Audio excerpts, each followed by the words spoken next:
Okay, good afternoon, everyone. We're going to go ahead and get started. Thank you for coming. Sorry for the slight delay. Better late than never that we begin. As many of you know, I'm Michael Kugelman. I'm the Deputy Director for the Asia Program and Senior Associate for South Asia here at the Wilson Center.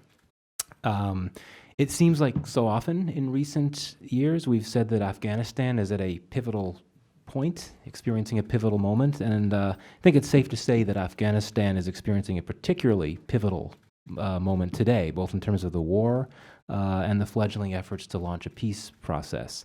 The Taliban recently declared the start of its annual spring offensive at a time when the conflict and the fighting has been intensifying. The number of fatalities for Afghan security forces and civilians broke new records last year, according to the UN. And the Taliban, according to many estimates, controls more territory now than at any time since the US-led war began in 2001. And meanwhile, off the battlefield, the U.S. has, as we all know, launched direct talks with the Taliban. The sixth round of talks began this week in Doha. There have been separate meetings between the Taliban and Afghan political leaders and others, including in Moscow. There was supposed to be a major intra-Afghan dialogue discussion with the Taliban in Qatar recently, but it was postponed. And now, as we speak, there's been a Loya Jirga over the last few days taking place in Kabul in an effort to build a consensus in Afghanistan on how to proceed in a potential peace process. And looming over all of this is a presidential election in Afghanistan, which is, at least at this point, scheduled to take place in September. And all of this has been very fraught, very controversial, one reason being the issue of inclusivity. The Afghan government has been excluded from the talks between the United States and the Taliban.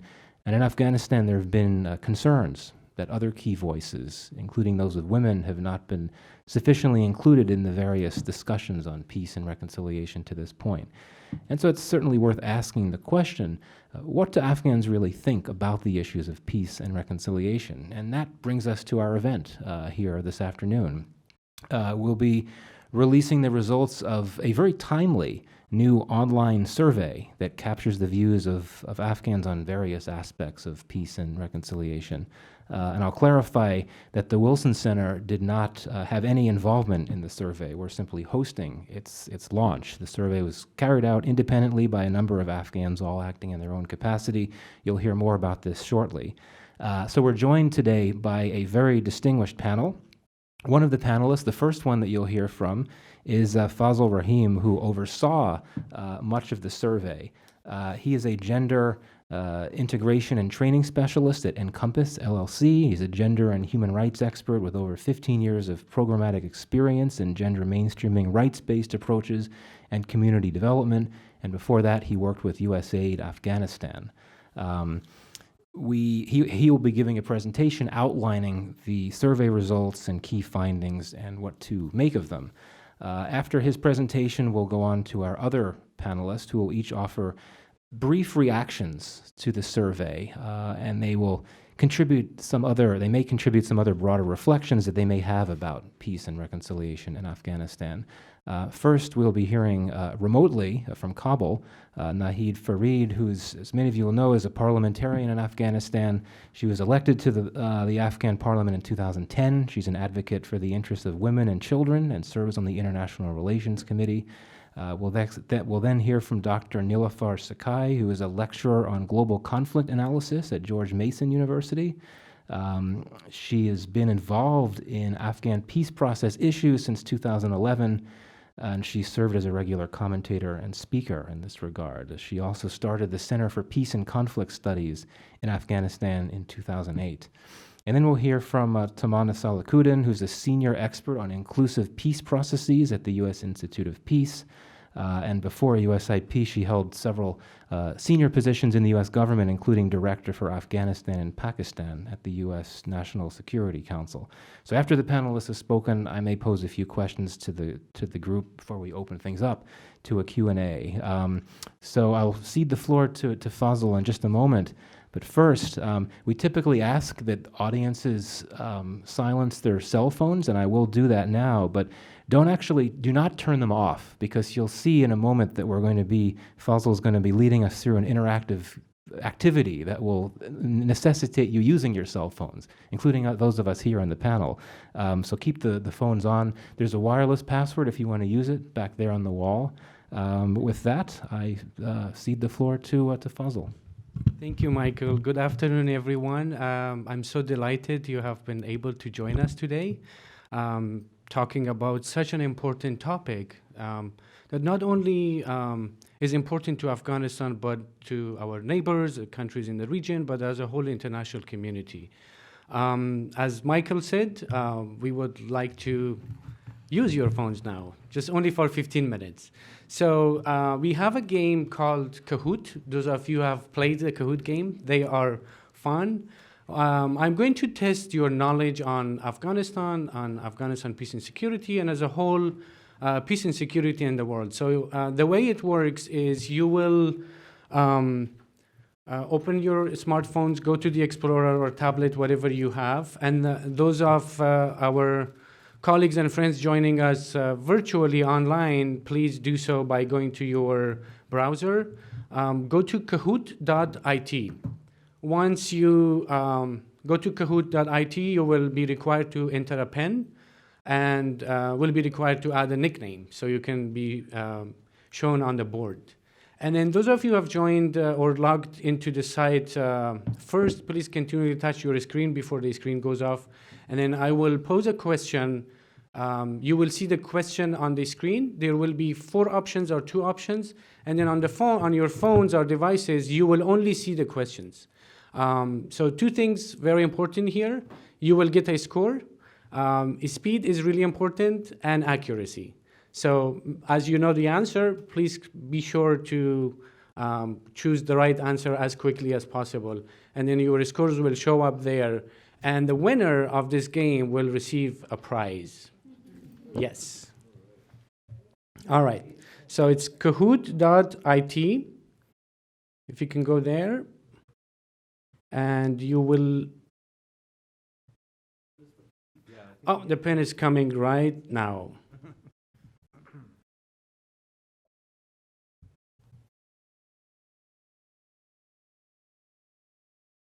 All right, so the pin is 484891. Once you enter the pin, please write a nickname for you. It's 784891. For those friends who are joining us online, all right, we have Everest here. Awesome. The pin to enter the game is 784891. All right. We need more of you guys. I love this game. All right, we'll give a couple of more minutes so we get more participants in the game. Hopefully some who are joining us virtually. 27 participants so far. Bruce, we have Rahmani. Yes. A lot of familiar names here.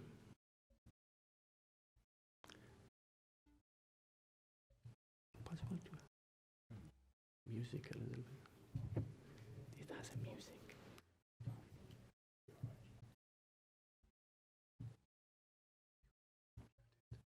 No, I want the music a little bit higher. No, it's from the...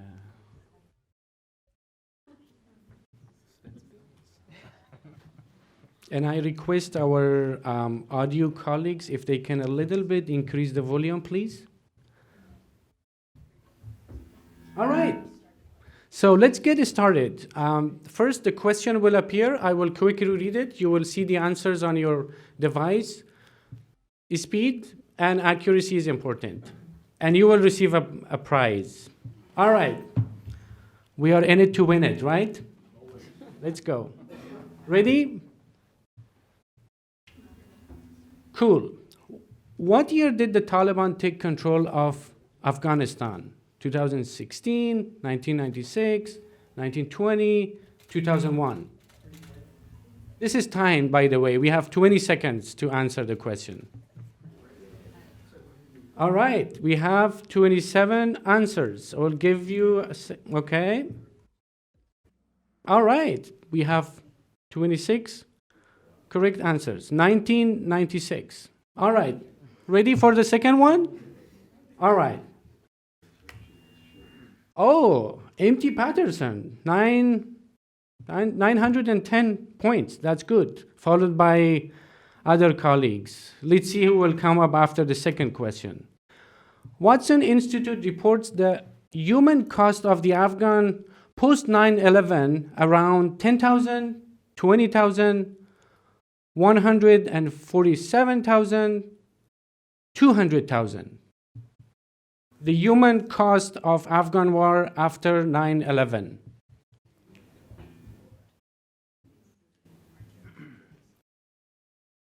All right.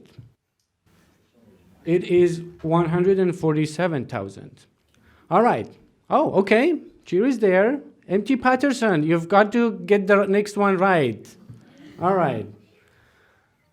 Ready? Third one.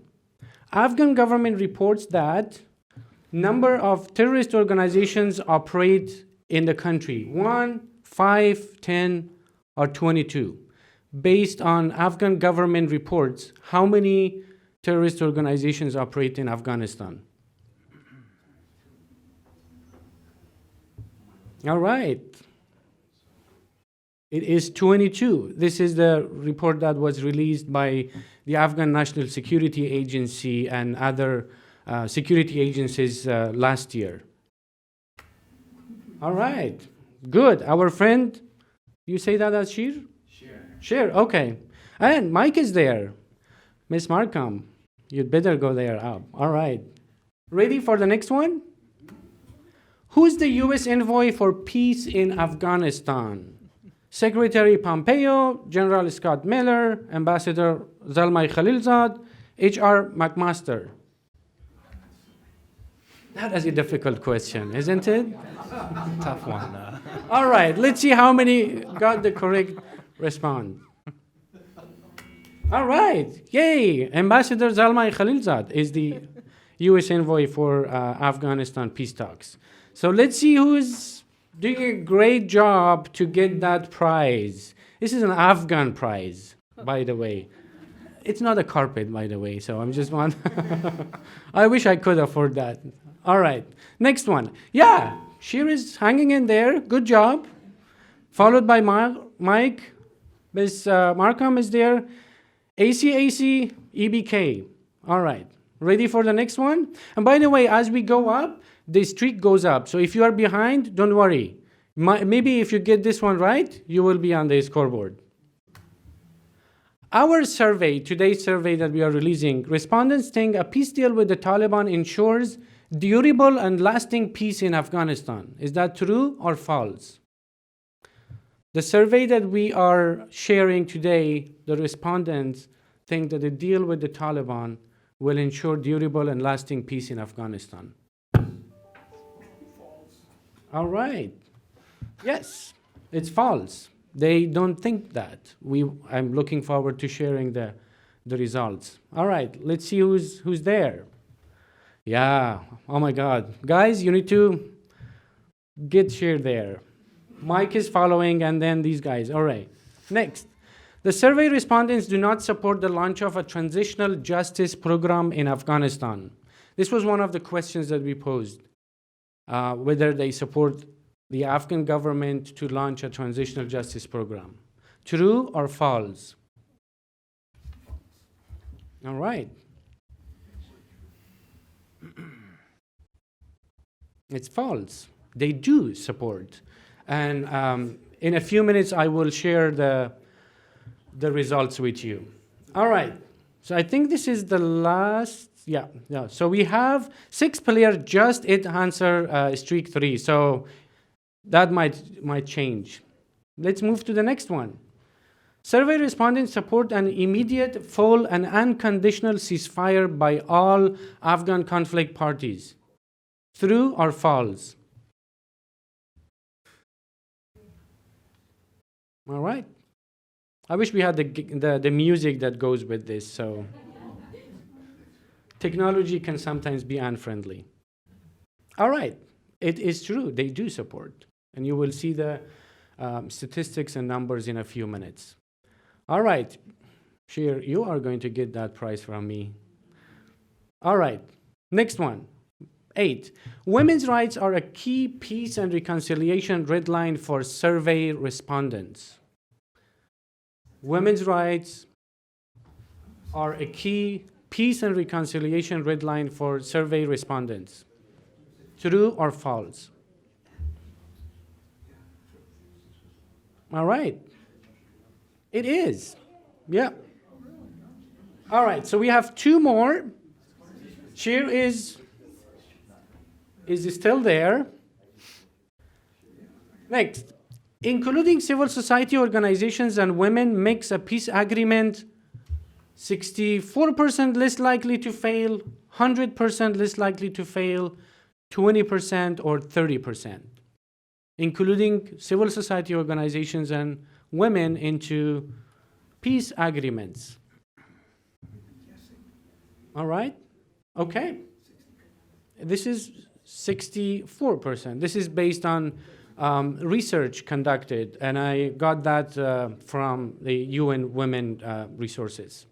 This is the last one, and let's see. Okay, Sheer, congratulations. Let's see what happens. This is the last question. Only number peace agreements signed in 2017 contain a gender-responsive provisions. This is global. It's not only Afghanistan. So the peace deal signed in 2017, what % out of how many peace deals include gender as a priority? 3 out of 11, 5 out of 15, 1 out of 5, none. All right. It is 3 out of 11 peace deals in 2017 signed had gender-responsive provisions. All right. Let's see who's the winner.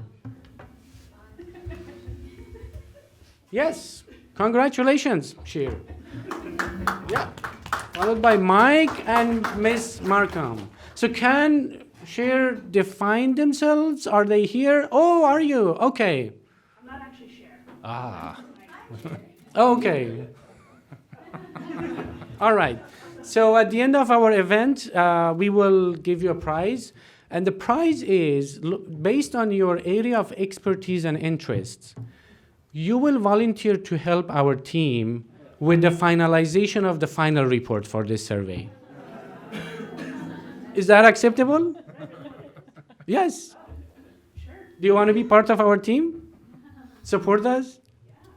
Cool. All right. I know it was a tricky prize. All right, my friends. Thank you so much. Again, I'm so delighted all of you have been able to join us today.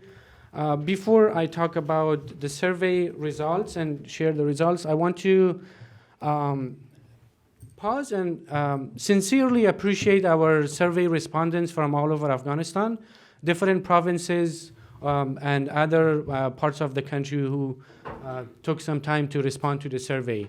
Also, we had a number of individual interviews. I want to thank the interview participants and our focus group discussions. But this is our main volunteer team, from media to parliament, teachers, different walks of life who volunteered in different aspects of the survey, whether it was translation, dissemination, but then more importantly, we had a couple of our friends who financially contributed to the dissemination of survey. I want to quickly say that anyone involved in the team, this was in our individual capacity, and this survey does not represent our official work, and so just want to make sure that is highlighted.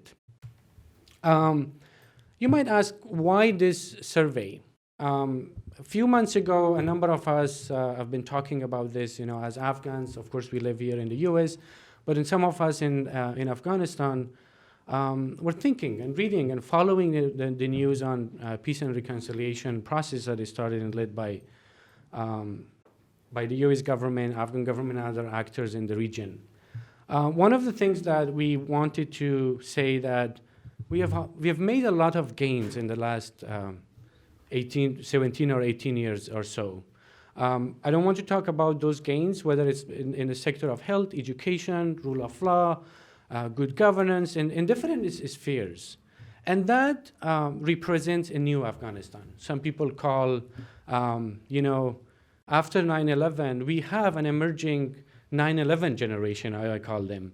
And based on the research, there's surveys that have been conducted by UNFPA and the counterpart international, almost 63% of Afghan population consists of young people.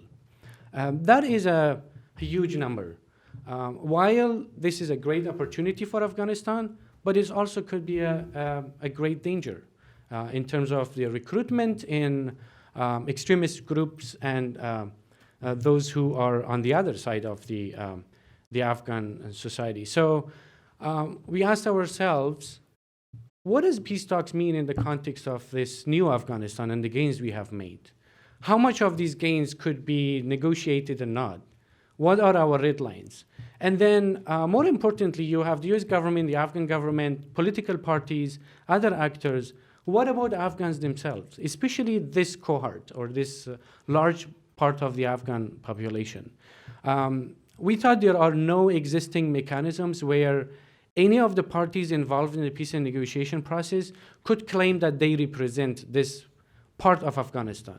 Of course, some could debate that, but we thought we would go out, pose some questions, very well articulated, simple, right to the point questions, and see what they think. And we believe that a peace with the Taliban or other groups, a sustainable longer term and lasting peace negotiations will have to be people-centered. The people of Afghanistan should be the center of this agreement.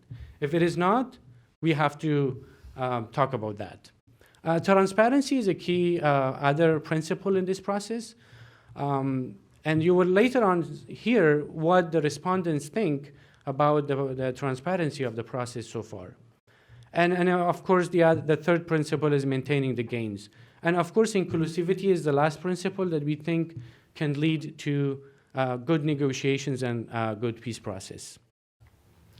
The objective of this survey was really to make sure that in Afghanistan or even other parts of the world, technology and social media creates a great opportunity to connect people. We thought that we should promote this culture of research. And instead of talking rhetoric or political talk, why not go and reach out to your constituencies? If because of security reasons you can't travel to certain provinces, but technology really creates that opportunity. So I hope this survey can open doors for different actors operating in Afghanistan to use technology as it means to communicate with Afghans. Making sure that Afghans have a platform where they can raise their concerns, their voices be heard, like this event. We have all community members here who are working in different capacities. They will hear them and take back to their offices. And then once we have the survey findings, in our own capacities, we advocate for inclusion of Afghans, especially the young people. And lastly, I want to say our main objective was advocating for the gains that have been made. We don't want to compromise on the gains that we have made. Some facts about the survey and constraints. This was online, as Michael said. We use social media, Facebook, LinkedIn, Twitter, WhatsApp, and different social media. It was anonymous. It was clearly communicated to our respondents. We did individual interviews. We conducted focus groups. The combination of focus groups, we were intentional in making sure we have people from different provinces and different ethnicities and different parts of the community. Some of the challenges that we heard from respondents, slow internet in Afghanistan, especially in provinces other than Kabul, Mazar, Herat, or Jalalabad, where you have 4G, but then they were not able. Several respondents said they tried to open several times. So that was a main challenge that we faced. Particularly, women's limited access to internet has impacted their participation in the survey, unfortunately. And in some cases, we heard from women that they do not trust. They don't want to share their responses. They were concerned that maybe someone is monitoring, they could find out who they are. And so that impacted negatively the participation rate. In a number of instances, we were reached out if there would be any compensation for dissemination of the survey, because we were on social media asking everyone, and then a couple of organizations specifically asked if they could be compensated with financial funds, because they thought this is a funded survey by a donor, while we were clear that this is neutral, it's self-funded, no donors, Afghan or foreigners involved, and we want to make sure this stays neutral. We do not represent any parties, it's us. As of this afternoon, I checked, we had about 1,327. The number is going up. We have decided to keep it open until this process. And what I'm really fascinated is by the response rate. We have to 98% response rate to our survey. All right. So our first question that we posed, we asked people from which part of Afghanistan they come from. And as you can see, we have 30% from Western provinces, 25% from Central Highland, 17% from Northern provinces, 14% from Southern, and 14% from Eastern provinces of Afghanistan. We were also asked to put provinces, but the drop-down menu, we thought it would confuse the respondents. So we just decided a geographical by regional hubs and zones is okay.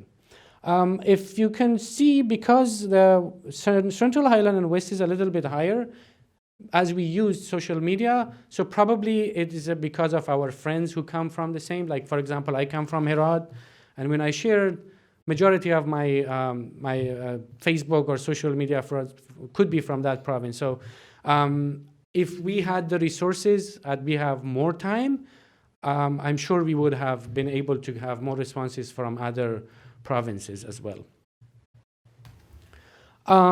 The representation by sex, we have 87% male, 11% female, and 2% I prefer not to answer. I'm really excited as a gender person who's working on issues of equality that people who define other than male or female have had the opportunity to speak up, especially our transgender community. So I'm excited that we have been able to give them a voice, and definitely you will see the results of the other questions. Age group, as you can see, 46% of the respondents are between the ages of 19 and 29. 28% is 30 to 34. 23% it is 34 to 54. And then 55 to 64 is 2%, and 65 plus is 1%. One of the key things about this chart is those who are part of the negotiations, whether the Afghan government or the political parties or the opposition, the Taliban in this case, everybody comes from that 33%, right? I mean, you would have younger generations sitting on the back seats taking notes, but the majority of the survey respondents and the Afghan population is not actively engaged in the negotiations. They do not set the agenda. They do not face-to-face do the negotiations. As an example, the Moscow conference, if you look at the picture of the Moscow conference, you don't see young people there, right? You only see heads of political parties, those who are, as they say, part of the political elite in Afghanistan. So this would be a good food for thought to think in terms of the ongoing peace and talks. How do you engage, ensure youth engagement? In terms of their agreement for a full, unconditional, and immediate ceasefire by all Afghan conflict parties, as you can see, 80% unanimously say they want a ceasefire. And I was earlier this morning looking at the initial draft ideas coming from the Loya Jirga committees that they reported. This is pretty similar to that. Again, this has nothing to do with the Loya Jirga. We're not talking about, there are issues with it or the viability and credibility of it. But again, I'm saying that those are also Afghans. Whether they come with a specific agenda or not, there is a lot of similarity. So one could conclude that Afghans are all for peace. But we have 10% who say no, they don't want. I wish we could have been able to, elaborate more, ask them more, but we couldn't because that would significantly reduce our response rate.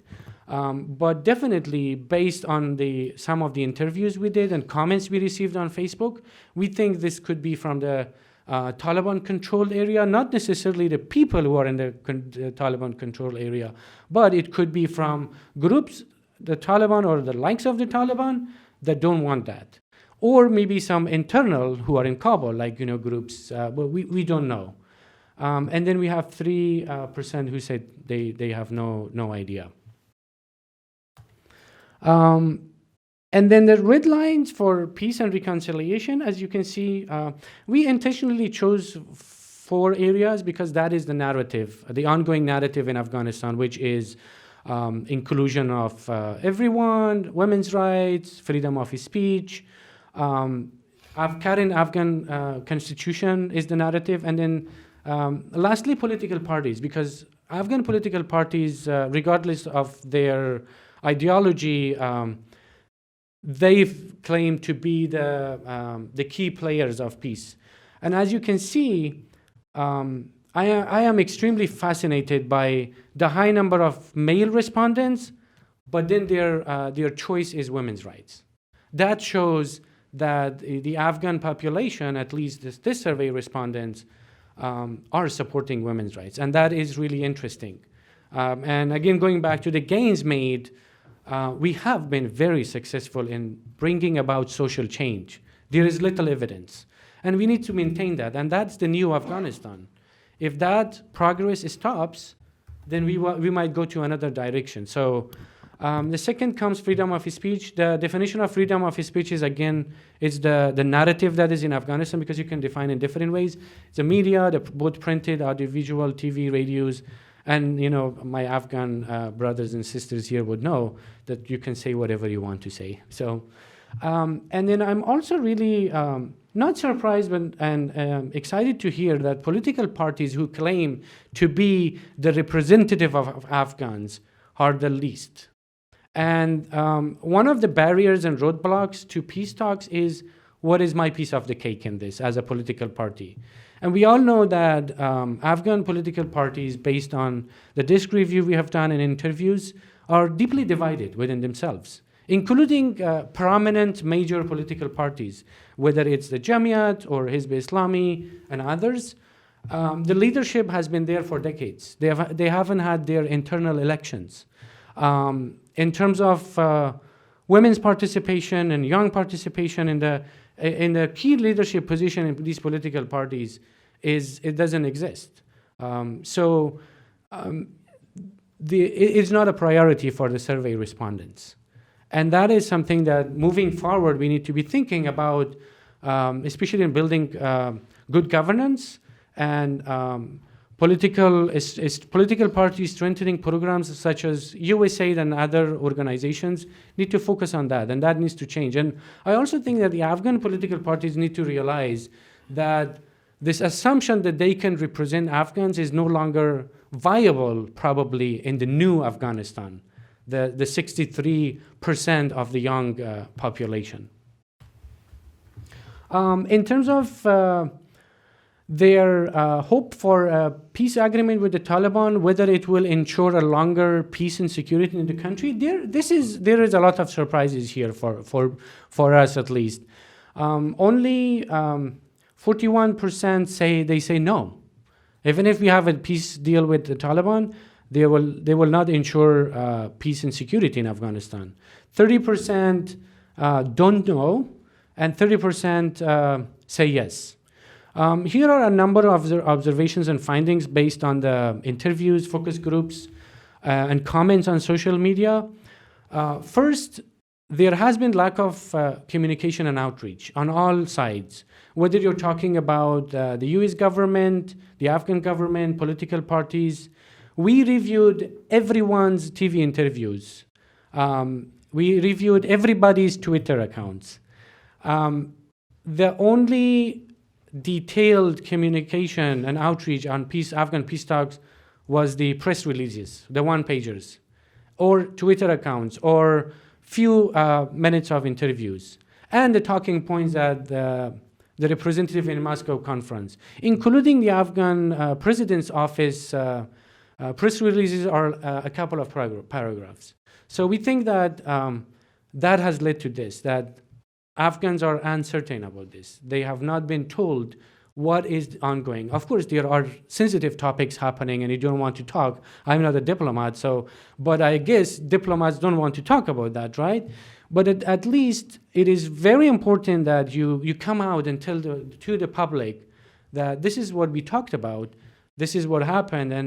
And lastly, as you remember in the game, we have many other organized groups, terrorist groups that are operating in Afghanistan, including concerns. A number of our focus group participants and interviewees mentioned that Daesh is basically relocating from Syria and Iraq, and they have chosen their next region, international command in Afghanistan.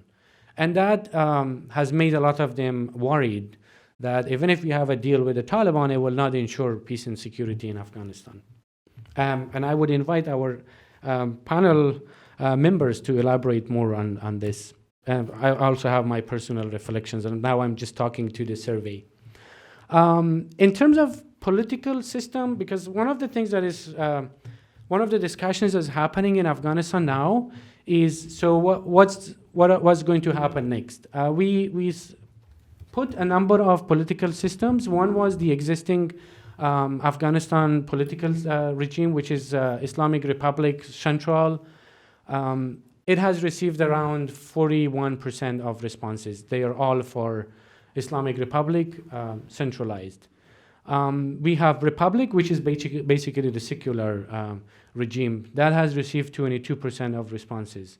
We also have Federal Republic, that is 18, and then decentralized Islamic Republic, like kind of parliamentary, where you have mayors, governors elected, but then they have more executive power in terms of both leadership and budget. And then we have 5% who have said they don't know what they want to choose. Of course, under all these questions, we had few skips, which we did not include here. So this really paints a fascinating picture of the diversity that has been created in the last few years. I wish we have had a survey like 20 years ago on this question. But based on the interviews and the comments we have received, different people in different parts of the country prefer different kind of political systems. So, and a political regime and system is key for a peace and stability of a country, right? It's not like a country in the West or in Europe or in America, whether you have two parties or three parties, they win, they lose, they wait for the next time. They won't go into a civil war. They won't go into other forms of resistance, like non-civil resistance. So moving forward, we need to be talking about what kind of political system. Is it a mixture would be helpful? Or we think so? I leave that to our political analysts and experts to think about it. We're almost there. I know you guys are excited to hear from our panel of experts. As I said earlier, one of the key issues of Afghan conflict and violence is war crimes that have taken place in Afghanistan in the last several decades by all parties. And we really wanted to hear what Afghans think, especially that it has not been part of the peace talk negotiations agenda by all parties. We haven't heard anyone talking about, so millions of Afghans have been disabled. Several hundred thousands have been killed in different forms of violences, whether you're talking during the fight against former Soviet Union, the civil war, and even the conflicts after 9/11 in Afghanistan. So as you can see, 85% of the respondents say that the Afghan government should launch a transitional justice. We were questions why only Afghan government, because you could have other players do that, right? It doesn't have to be Afghan government. You have civil society organizations, human rights organizations. And then we have 10%, 11% who said no. Based on the interviews and comments, we do think there is a correlation between this 11% and the 10% who said no ceasefire. And we did receive a lot of comments who would say, no, we were right. We had to do. We were in a war. We were in a conflict. We were protecting the country. We were the saviors of Afghanistan. And so it's fine. People died. But no, our leaders shouldn't be prosecuted for that. I wish we could talk about what kind of transitional justice they want. Do they want it retributive, attributive? Like what kind of? But at least this is a key in this process. Even if you have a deal with the Taliban or other groups, the victims, the families of the victims, the injury that is there for decades, it will remain there. So Afghan government and international community should really put this at the center of the agenda. And then lastly, I just wanted to quickly conclude by, to achieve a durable and lasting peace in Afghanistan, in the current context, we really think that at the heart of the negotiations should be people of Afghanistan. People of Afghanistan from all walks of life, from all ethnicities. And if the agenda is not centered around Afghans, it's not people-centered, it's on political agenda, on groups' interests, or this and that, that will not be a successful process. Whether we are talking about Afghan government, regional actors, the US government, EU, UN, Afghan civil society organizations, and particularly Afghan political parties. Looking back at the question on the red line, political parties are the least there. But they have a big role. Looking at the table around the table in Moscow, we had all the elites there from different parties. And so at this stage, one of the challenges, the narrative that has been given to people is that an agreement with the Taliban is the end of it. It's not. It's a negotiation phase that the US government is trying to reconcile, not reconcile, with the Taliban, and then bring the Taliban on an intra-Afghan dialogue process. But a longer term, as you can see in the middle, in the red one, it takes years. Based on talks, some say 3 years. That is like supposed to be the full withdrawal timetable, or 5 years. But what should happen there? We posed this question in our interviews and asked, and in our literature review. Key things that were mentioned is good governance. The ultimate longer-term assurance for peace in Afghanistan is a strong, effective government system and governors who could provide services to the people. And ultimately, that would lead to fighting against corruption. Corruption is a major issue in the country. There is a lot of research we all know, and it's a big impediment to progress and peace in Afghanistan. The other request and priority is what will happen with the international community assistance and support. Will major development organizations will continue the level of funding, especially investments on health, education, on areas that is helping Afghanistan build the foundation of this new Afghanistan. That was one of the critical priorities, and yeah. So I will pause here, and we'll invite Michael to start our panel, right? Or yep. Yeah. Well, first of all, thank you, Fazel. That was terrific. Great overview of this very interesting survey. I know that you're going to call up our first panelist, Nahid Farid, and while you're doing that, I think for me 2 points really resonate from this survey. One is this strong support for an immediate ceasefire, coupled with only lukewarm support for a peace deal with the Taliban. And secondly, this overwhelmingly young male group emphasizing the importance of women's rights. Though, of course, since this is an online survey, these are people that can access the internet. Perhaps there's some sort of link with those that may have more progressive views on this issue. I don't want to speculate there. But thank you for that. Thank you as well for the game, which was very interesting, and congratulations to Cher for the victory right there. I was going to say that the Cher that we all know is multi-talented, but I had not known she was an Afghanistan pundit. But then we found out that this is a different Cher. At any rate, whenever we're ready, we can go. She's ready now? Okay. Ms. Fareed, can you hear us? Oh, you're calling, okay. Maybe we can start with Tamana and Nilufar. Would you be okay going first? Yeah, sure. Okay, great. Why don't we do that? Go ahead, Nilufar. Well, thank you.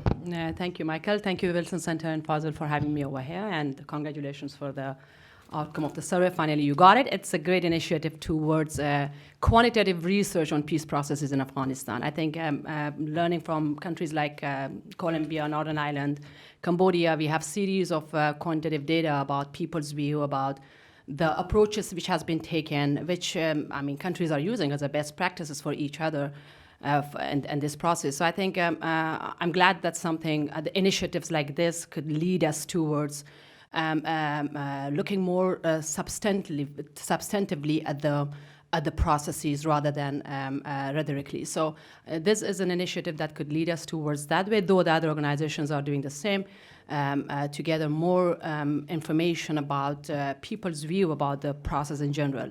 I think overall, I'm so positive towards the follow-up of such surveys. The second thing, which I think after reading the survey report, I was reflecting on, that is the substance of the talks. Peace processes in Afghanistan started in 2010. And I remember when we started talking with people and with civil society and Kabul at that time, we had a very vague view of what actually peace should look like in the context of Afghanistan. And we had those discussions at the tables of our offices and reaching to the palace while describing actually what peace look like from people's point of view.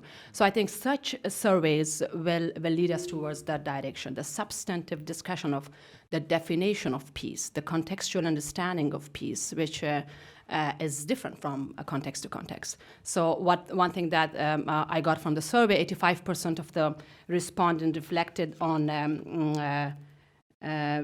agreed upon the Afghan transition justice program, and then 88% respondent favor ceasefire. So what I got from that is that it's still the same discussion of 2010, that people are for physical security and justice, the two elements that they defined. Actually, that's my conceptualization of the survey, especially from 85% and 84%, where they highlighted the ceasefire, which relates to the physical security of human beings in that country, and the other is 85%, which goes back to the transitional justice program, which, by the way, we started in 2005, transitional justice, with the support of Human Rights Commission, but the implementation was always a case because the warlords were at the power, and it did not lead to any substantive result. So that reminds me that such surveys could add really into conceptualizing the terms peace, reconciliation. These are all sometimes vague, in a context of Afghanistan. I work with communities, with grassroots. What actually peace means in Badakhshan is different from what peace means in Kandahar, what peace means in Herat. So I met people, and there was the things that we discuss sometimes in Kabul or at the tables of the central provinces are quite different from actually what the grassroots or what the people think about. So I think such surveys, if it is expanded throughout the country, will give us that people-centered notion that, Fazel, you are talking about, of what actually people of that country think peace is. And then we, who are working at the development sector and peace building sector, can further strategize and develop our programs based on the needs of the particular population which is required. So I think that's my pretty positive reflection from the survey that could further expansion could further help the entire peace building sector and the peace process in Afghanistan. My take about what has been happening, by the way, from September of 2018 till now, is quite positive and negative. The positive is at least something is happening, good things are happening, and we have to take the opportunity, because talk about the talks was started in 2010, but those talks never formalized, never took shape, never organized, never, there was no procedure for those talks. So I think the opportunity that we have now, that things are getting organized, there's a procedure in place, there's an envoy going and reaching to individuals, countries, or different actors. There's a Kabul approach, there's a bottom approach. So there are things happening. That by itself is a positive act to the peace process. Yes, shortcomings are there, but actually this, for me, I would see this as a positive act and positive procedure that has to be utilized for a positive outcome. And that momentum is there, and that should be utilized positively. I mean, all the friends of peace in Afghanistan and all of Afghans also should take this opportunity and use it positively. I think for me, that is a positive side of it. Now, the negative side is that there are so many shortcomings, certainly. Based on various researches from around the world, we have seen that there are prerequisites for peace. The first one is ceasefires.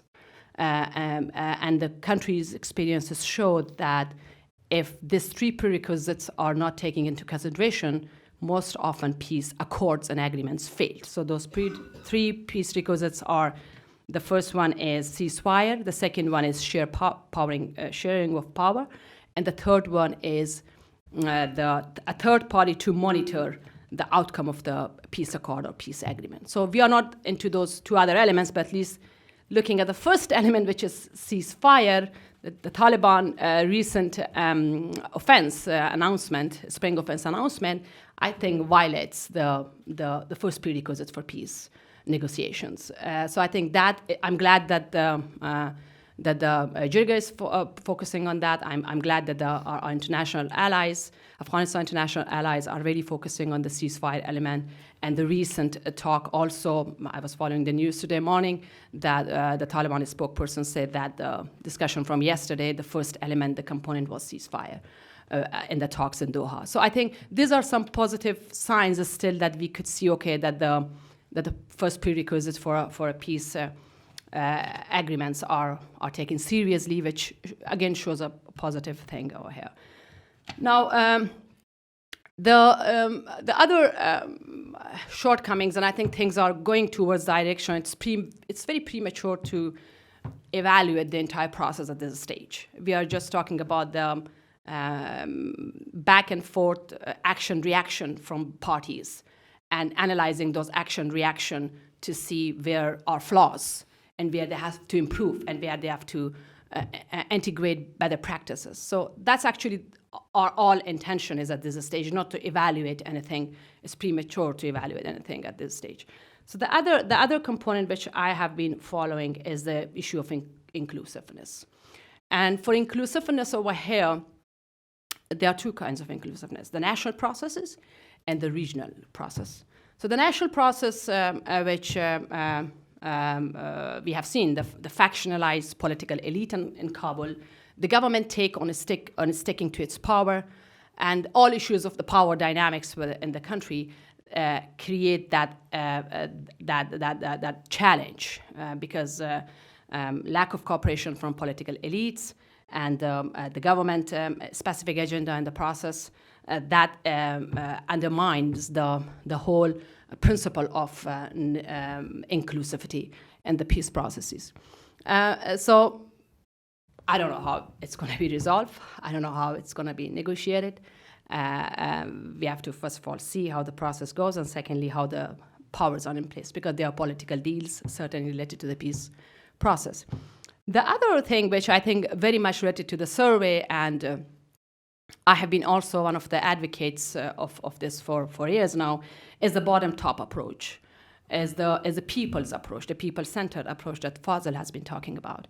We have seen in various countries, especially in Colombia and Northern Ireland, that it has such an impact on the peace agreement. First of all, when people see their voices in the process, they legitimize the process. and they cooperate with the process because they think their grievances are responded. The issue that Fazel has been talking, that they are victims. They have seen the war. They have been affected, impacted by this war. So once people see their grievances are responded, I think we have seen the other countries also, and through our own projects in Afghanistan, we have seen that people really cooperate with the process when they see their voices in the process. So I think that has one of the impact. And also, when a peace settlement or peace accord developed after negotiation, they cooperate with the implementation. The other practices from the countries show, and I think that could be one of the procedural benefit of involving people and involving bottom-up grassroots approaches to the process.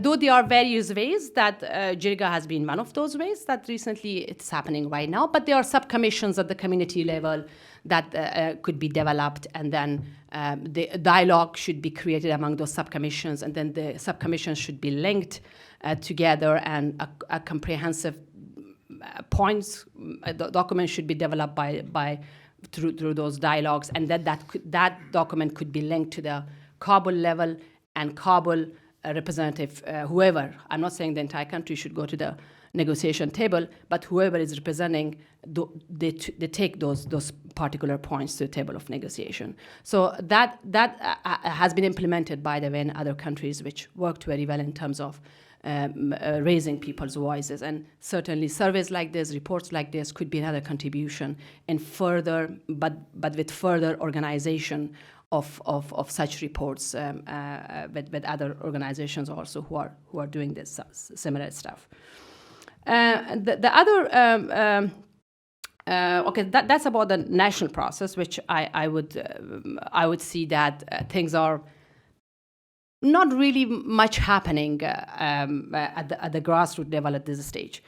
The other process which I would see requires further attention is the regional consensus on peace. The regional consensus over here means the countries, the history showed in Afghanistan that the neighboring countries plus the regional countries have their interests both in conflict and peace in Afghanistan. So based on that, sidelining or not including them in the process would create a spoiler in the game, spoiler in the process. And I think the process should avoid creating spoilers for long term. Yes, Pakistan is a direct one, which most Afghans believe that Taliban has been harbored by the country, which, I mean, the country should be really in a direct negotiation, at the table of negotiation. But meanwhile, the other countries, Russia, China, even Iran, India, they all had roles during this conflict era in Afghanistan throughout. They had their influences either through different mechanisms, social or political affairs in the country, which I think including them in the process the process will benefit a lot, and the outcome will benefit a lot. And undermining them or not including them based on political reasons or, I don't know, several other stuff, I think would undermine the process of the whole concept of inclusivity in the process. And my based on the challenges that I kind of highlighted that relates back to the inclusive process, the reconciliation model is a good model at this stage that we can see as a solution to some of the issues that I highlighted. Why? Because reconciliation covers the transitional justice. Reconciliation covers linking bottom-up, top-bottom approach. And the reconciliation also helps in building relationships, not only relationship of people within the country, but the relationship of people within the regional actors. So that model could be at least, it started in 2010, but it never shaped very well. I think based on that model, we might see an inclusive process both at the national level and at the regional level that could benefit the impact. Thank you. Well, thank you very much for those very useful points. Dr. Nilofar Sakai, we're now going to move on to Kabul. We're very lucky and grateful to have with us, and we know it's very late in the night in Kabul, Nahid Farid, a parliamentarian in Afghanistan. She will now offer some brief comments.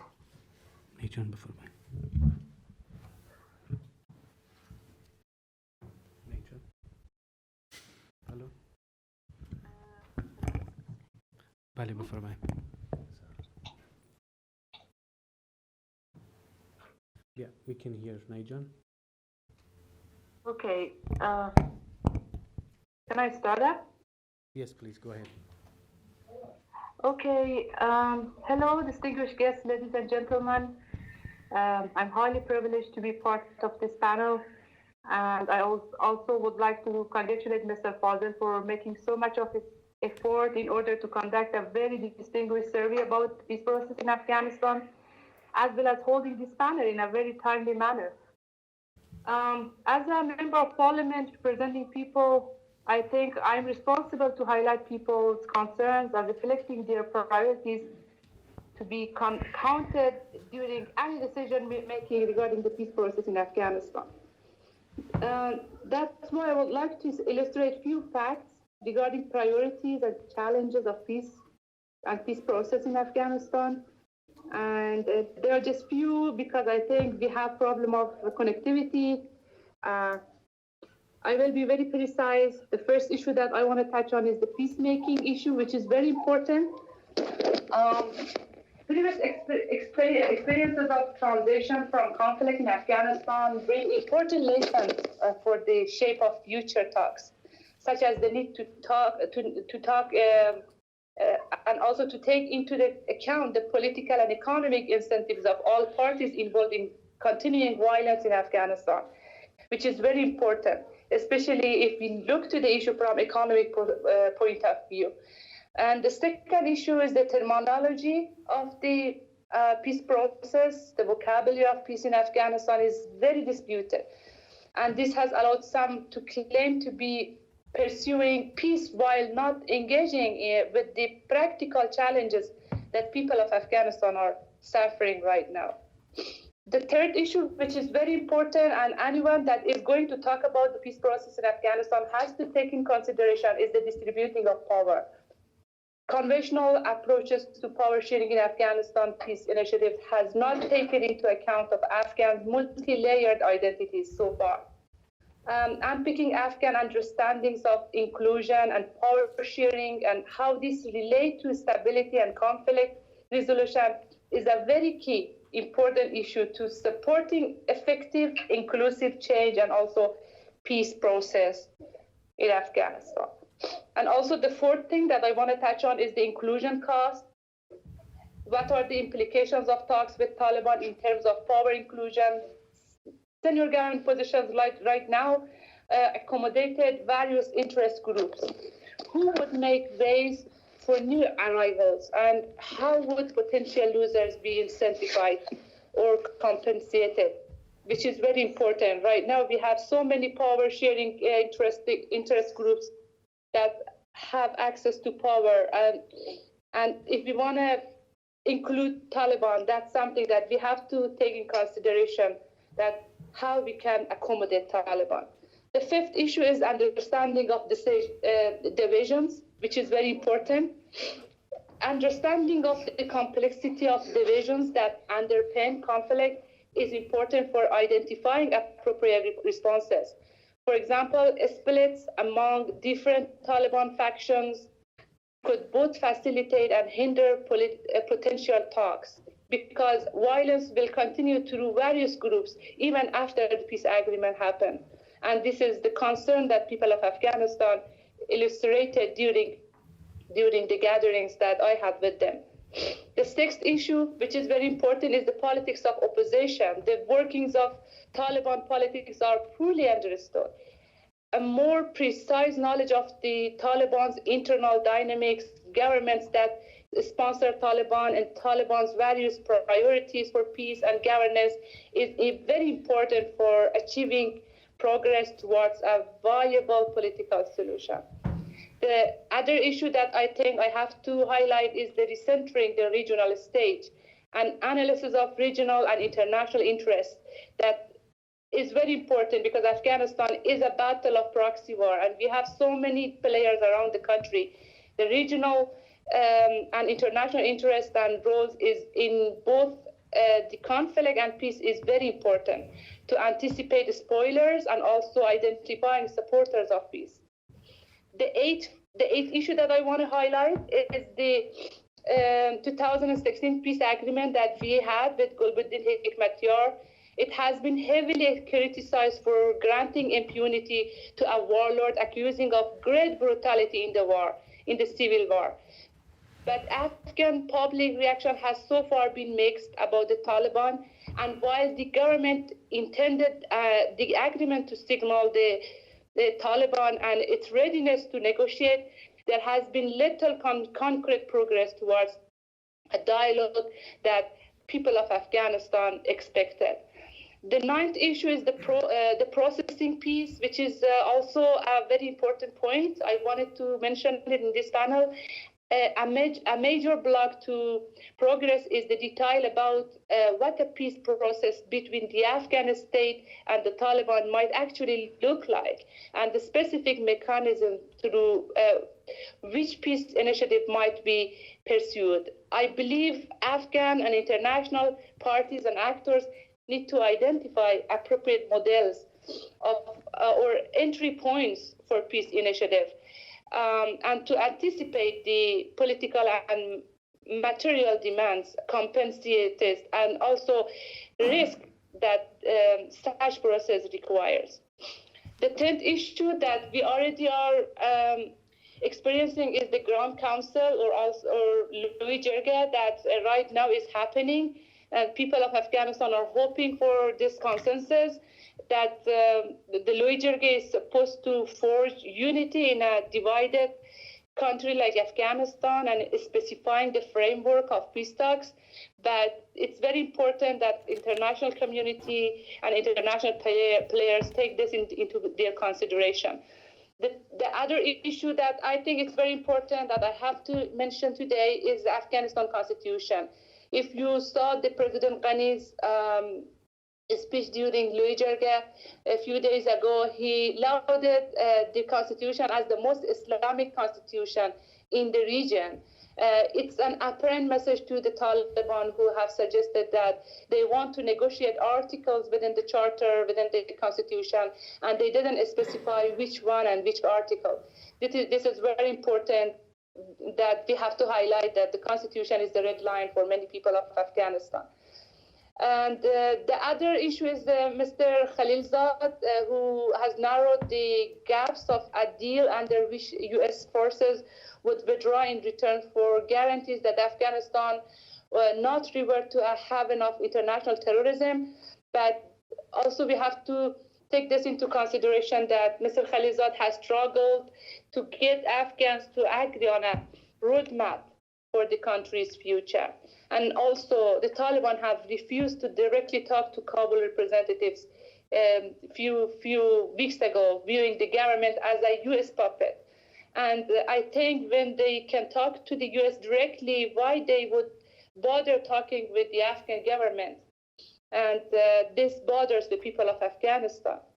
At the end, I also would like to highlight the fact that people are very concerned about the Taliban have continued to carry out daily attacks despite their talks with Khalilzad, despite their talk with the U.S. representatives. They have also refused to agree to any ceasefire before international troops withdrawals, which is also very, very concerning. The people of Afghanistan must be ensured that peace agreement will bring real peace and there will be no violence after Taliban join the agreement. These are my concerns. I highlighted them. I don't know if my voice was clear enough or not, but let me thank you once again. Let me thank Wilson Center once again for including me into the panel. I'm so glad talking from Afghanistan and being part of this panel. If there was anything that was missed from my issues that I raised, please let me know. I would be glad to talk about. Well, thank you very much, Ms. Fareed. This is Michael Kugelman at the Wilson Center. Really appreciate you participating, and again, we know how late it is there, so thank you for those very useful and comprehensive remarks. Now we're going to hear from Tamara Salakudin.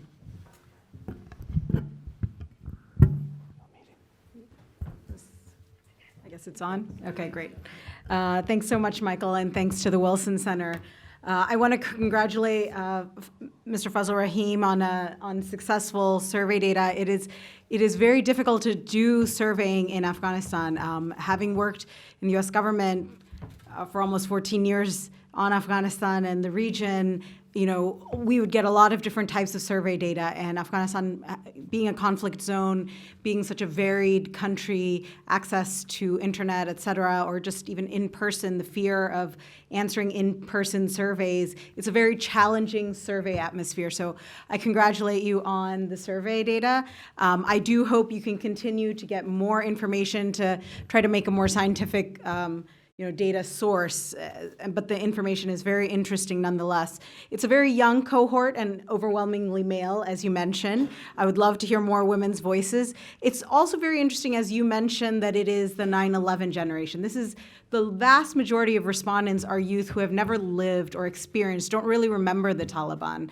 So they have lived under the current system, the new system, for the vast majority of their lives. So for them, what does it mean to have a peace deal with the Taliban? I think the survey starts to elucidate some of those questions.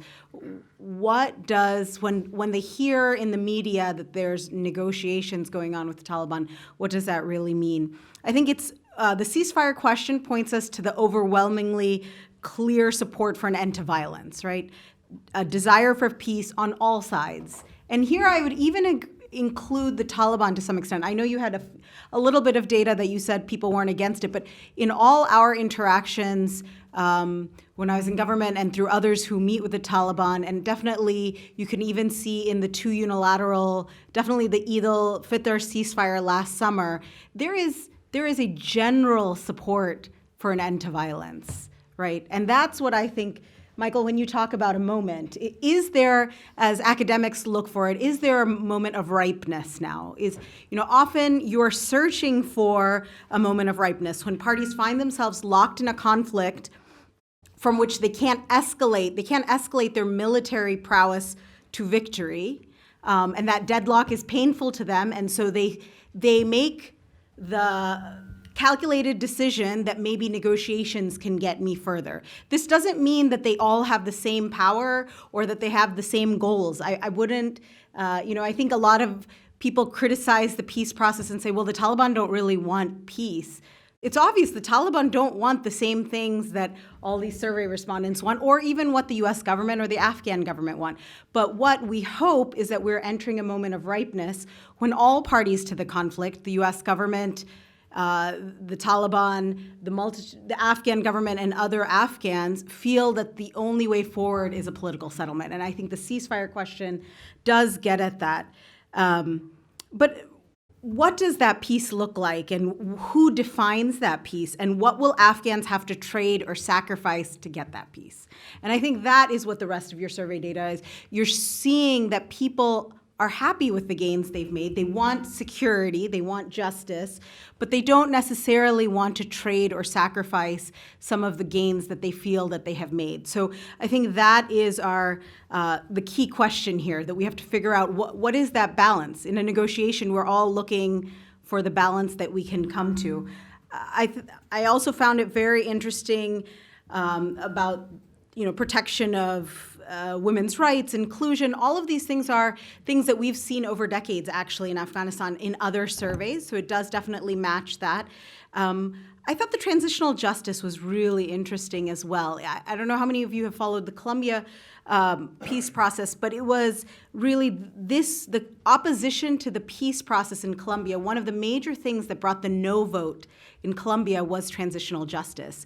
The agreement in Colombia set up the FARC fighters to avoid imprisonment, and this became a sticking point, even though there were atrocities on the other side as well, right-wing militias. So similarly in Afghanistan, there are plenty of grievances and atrocities committed by warlords and others who are not Taliban. But whatever this transitional justice hopefully comes about has to be one that answers people's grievances in a way that doesn't cause them to oppose a peace deal.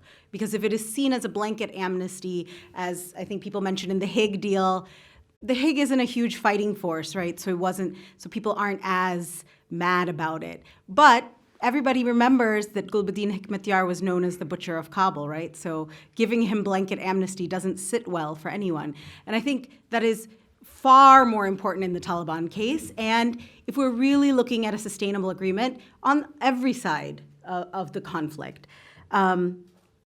I would also recommend, this gives us a glimpse of what people like in peace agreements.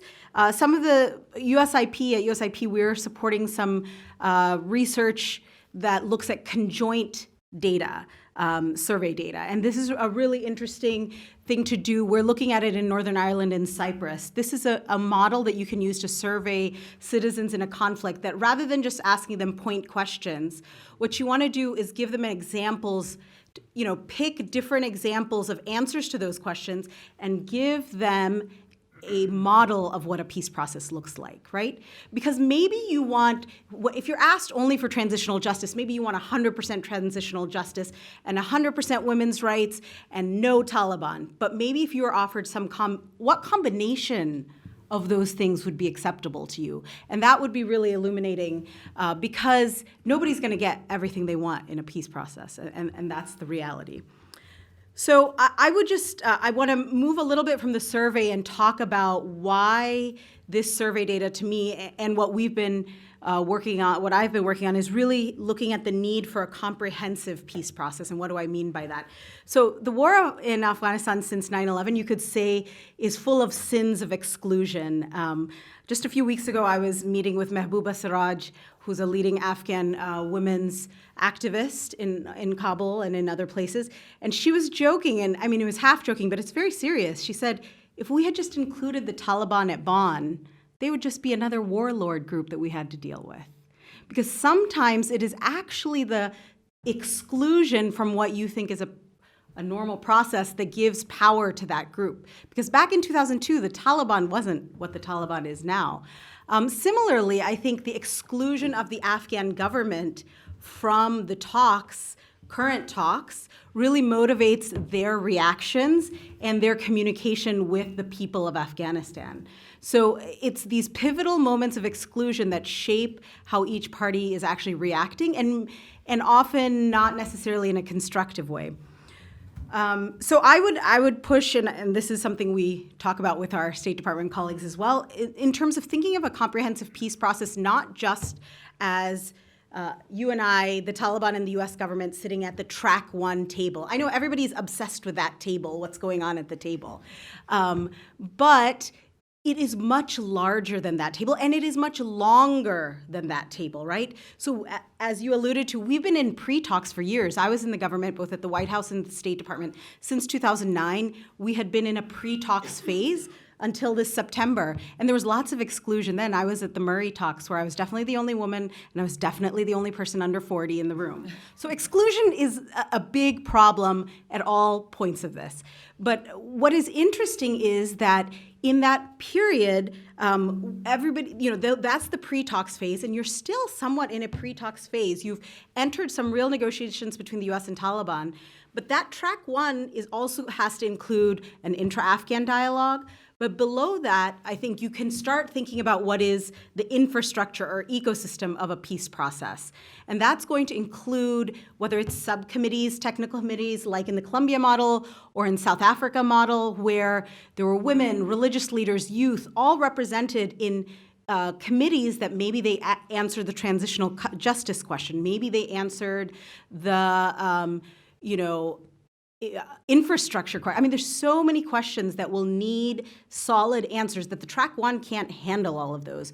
So the track 1.5, track 2 phase can really, if set up in a proper way, can feed into the track one. And more important than that is the grassroots. I think how you get people to really buy in to a peace process is they have to have ownership and they have to have information. I think they lack both right now. They have no real information. People just read what's in the paper, on Twitter, on Facebook, and everyone I talk to in Afghanistan is scared. If you are a vulnerable community, especially if you're a woman, if you're a minority, whether it's an ethnic minority or otherwise, you don't know what's happening in that room. So your worst fears are happening in that room, that the US is signing away your life.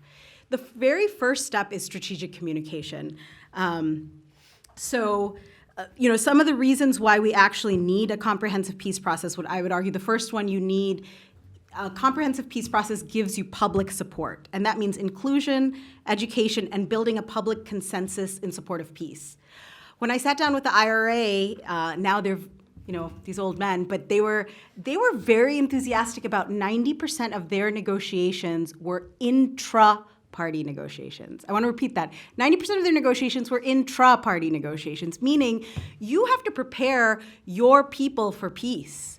You need to communicate to them what is in the peace deal. You need to help them seek ownership of that peace deal and answer their grievances. The Taliban are doing a pretty good job of it so far. I mean, I'm not saying they're doing a great job, but their strategic communications are aimed at their rank and file. If you look at the message that is announcing the spring offensive, it is very aimed at their cadres, their fighting soldiers, saying, we're not selling you out in Doha. Because their fighters are thinking too, like, if I'm a 19-year-old Talib, why am I fighting when you're sitting in a hotel in Doha, right? They are helping them understand that we aren't selling you out. Now, who's doing that for everybody else, right? Every side, and I would argue even the US side, as we know from the Bo Bergdahl, Guantanamo 5 exchange, we didn't prepare our population in the US. So every side of this conflict, you need to build public support.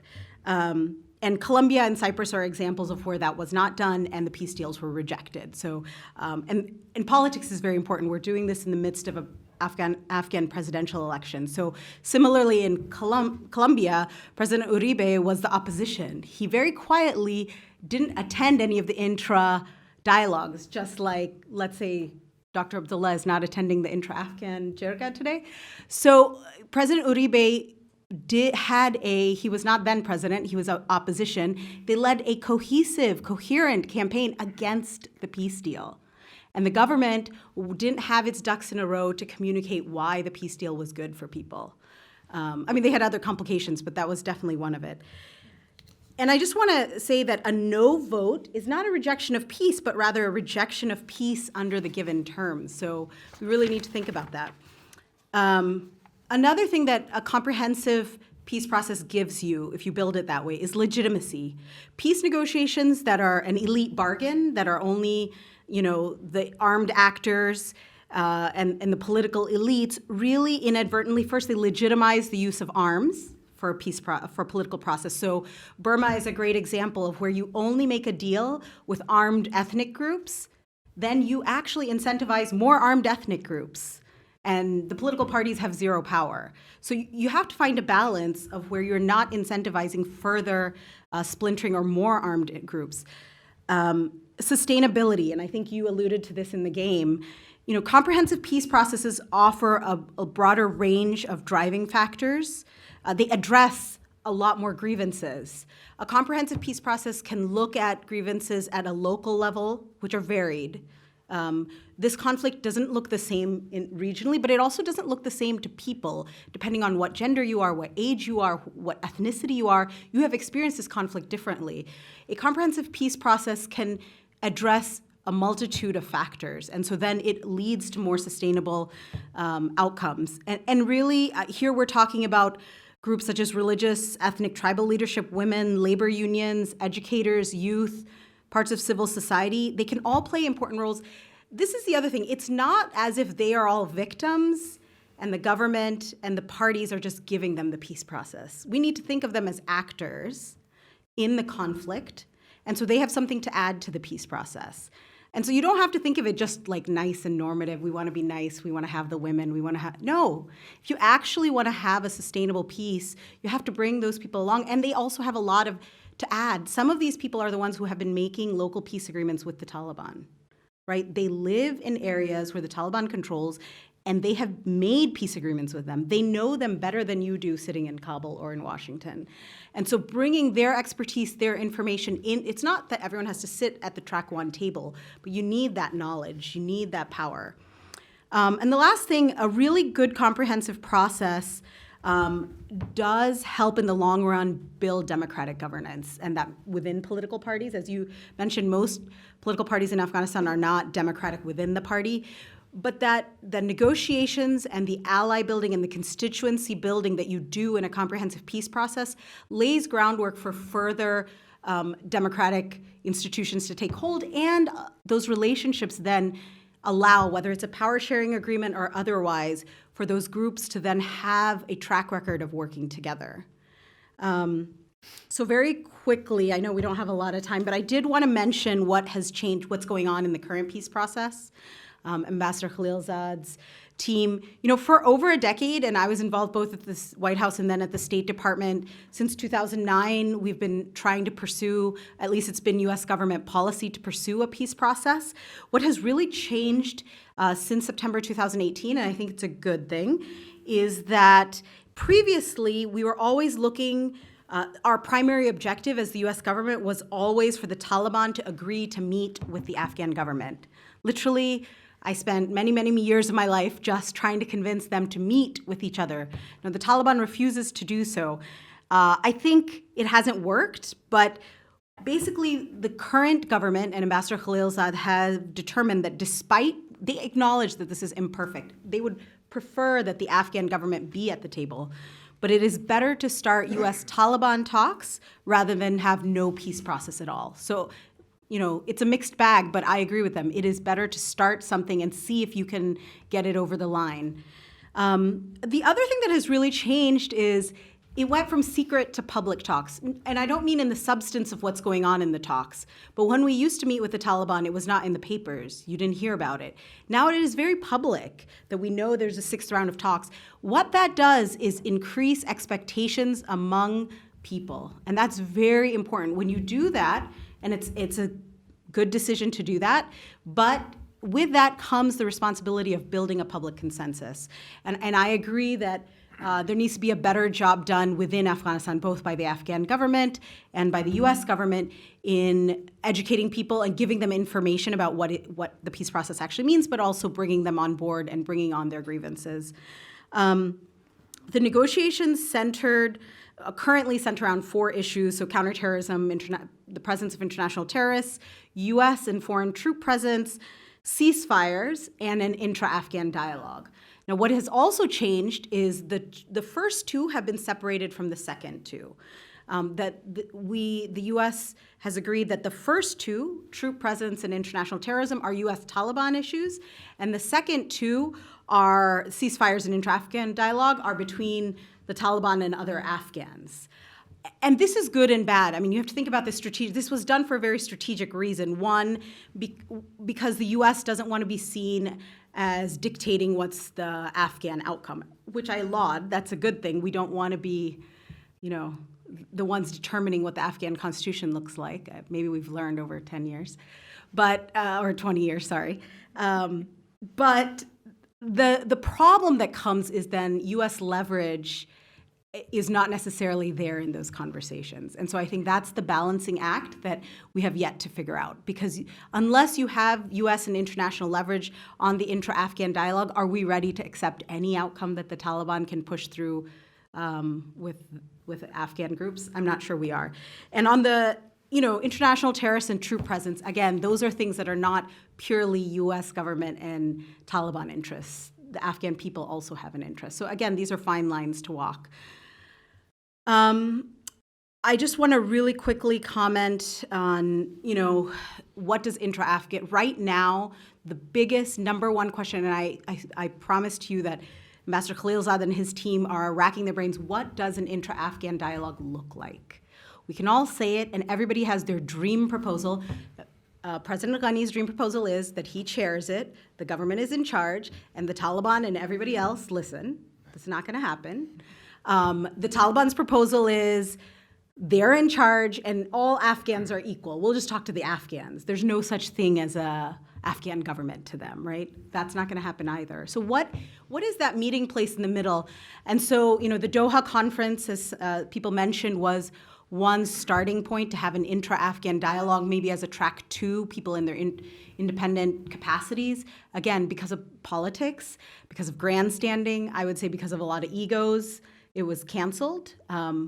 And this moment of ripeness is really important. This ripeness, in each moment of ripeness, every side has a perception of their power. And right now, the Taliban have a very high perception of their power. And they feel that the U.S. is willing to concede to some of their demands. So that puts them in a position where they can disagree to do things. I think positions change. So I wouldn't say that this is frozen, and I would really argue that the format or number of parties at the table do not necessarily determine success or failure. But what we need to do is push to make sure that the right parties and the right format is achievable. That includes both Afghans, but also regional countries. I think it was a very good sign that Ambassador Khalilzad went to Moscow. There's the declaration with the Chinese and the Russians. Whatever problems we have with the Russians and Chinese, on Afghanistan, we really do need to talk to them. So I think that's a very good thing. The Doha conference canceled. The Jirga is going on right now. The Jirga is very interesting. There's thousands of people at that Jirga, but they have decided that they should only send 50 people to the delegation of intra-Afghan talks. I think this in itself can show you some of the politicking and problems. There's so many people who want to be there, but the practicality of it is who goes, who represents Afghans, whose voices should be heard. So I think that's why we need a multi-tiered, multi-layered system. 11 of the 51 subcommittees in the Jirga are chaired by women. As I said, they're political parties and political leaders who are boycotting this. So that only helps the Taliban say that, oh, the Afghan side is so divided. But they have said, the Jirga has announced today that any delegation should include civil society, women, political opposition, victims, and private sector. So that's not a bad thing. I just want to sum up to say that it's important to realize that outsiders can spoil the process, can nudge the process, but no one can force a deal that the Taliban, the government of Afghanistan, and Afghans don't want, right? We can't force a deal. The U.S. can't. But we need the support and momentum for peace from all levels of Afghan society, and so I really thank you for that.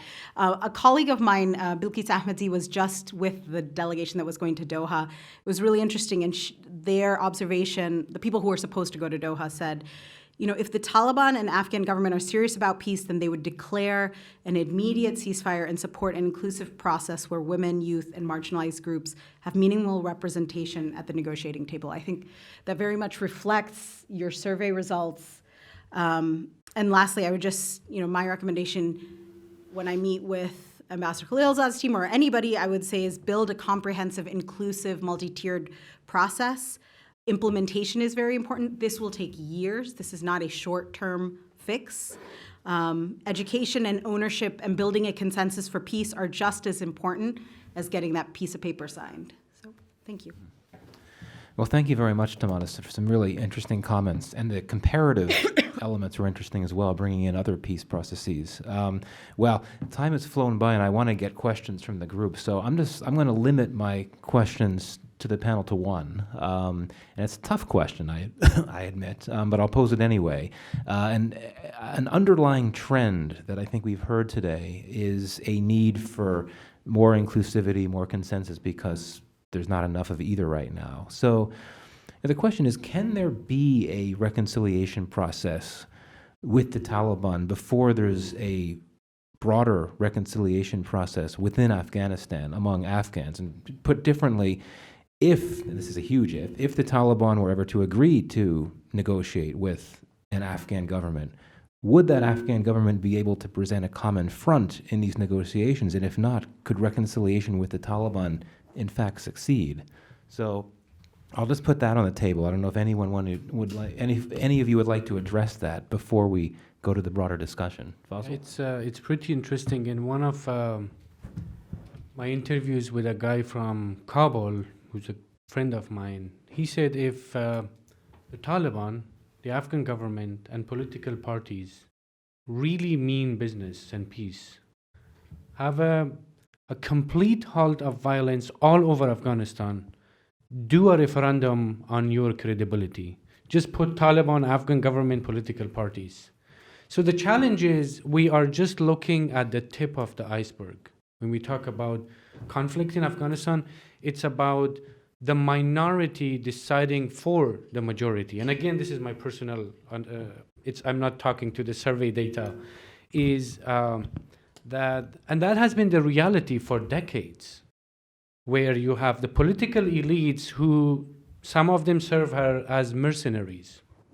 We know that. There is research. I'm not accusing anyone. I'm just saying there are a lot of actors within Afghanistan, both inside and outside, that have had the role of mercenary. They are virtually led by outside, right? And outside, I'm not talking about this country or that country, but that is the reality, is you have a computer and you are virtually telling people what to do. So I think we need to go, this peace talk should focus below the tip of the iceberg, should look at the majority of Afghans, that their desire for peace, their inclusion, and they have to have a say in these discussions.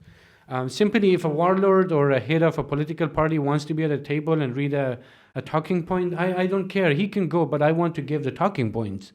I want to set the agenda for him. Okay, Mr. Atta, Mr. Ikmatyar, or whoever you're talking about, I am neutral in here. Is okay, you go. I don't want to go to Moscow or Qatar or here, but I want you to talk about these. I don't want you to negotiate my girl going to school. I don't want you to negotiate closing down TVs in Afghanistan. I don't want you to negotiate this and that. So that's number one. Number two, what really keeps me awake at night is we keep talking about terrorism, and this has been our narrative since 2001. Where is our stance on radicalization?